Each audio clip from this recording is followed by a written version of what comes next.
আবারও চিরচেনা রূপে ফিরছে রাজধানী। ঈদের ছুটি শেষে ঢাকা ফিরছে নগরবাসী। উপচে পড়া ভিড় ট্রেন ও বাসে ফিরতি যাত্রায় কিছুটা ভোগান্তি থাকলেও পরিবারের সঙ্গে ঈদ করতে পেরে খুশি কর্মব্যস্ত মানুষ। মিনালা দিবা রিপোর্ট। টানা ৫ দিনের ঈদুল আজহার ছুটি কাটিয়ে ঢাকা ফিরেছেন কর্মব্যস্ত মানুষ। এই চিত্র কমলাপুর রেল স্টেশনের।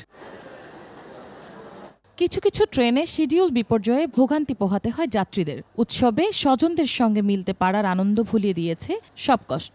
বাড়ির ঈদ অন্যরকম, ফ্যামিলি সবাই আছে, মা আছে, বাবা আছে। ঈদের সময় যাই সবার আত্মীয় স্বজন সবার সাথে ঈদটা করি। ঈদ আলহামদুলিল্লাহ অনেক ভালো লাগে। আসছি পঞ্চগড় থেকে। আসলে বাড়িতে তো যাই হচ্ছে একটা টান থাকে।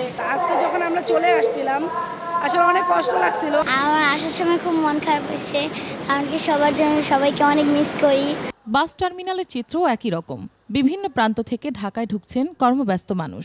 মা বাবার সাথে ঈদ করতে পেরেছি, এটাই খুবই আনন্দ। সবার সাথে ঈদ করলাম, অনেক ভালো লাগলো। সবাই মিলে একসাথে ঈদ করা, সেটাই একটা আনন্দ অনেক। গ্রামের বাড়িতে আমার দাদা আছে, দাদি আছে এবং আমার চাচারাও আসছে। আরেকটি কর্মদিবসের আগে রাজধানী ফিরছে চিরচেনা রূপে।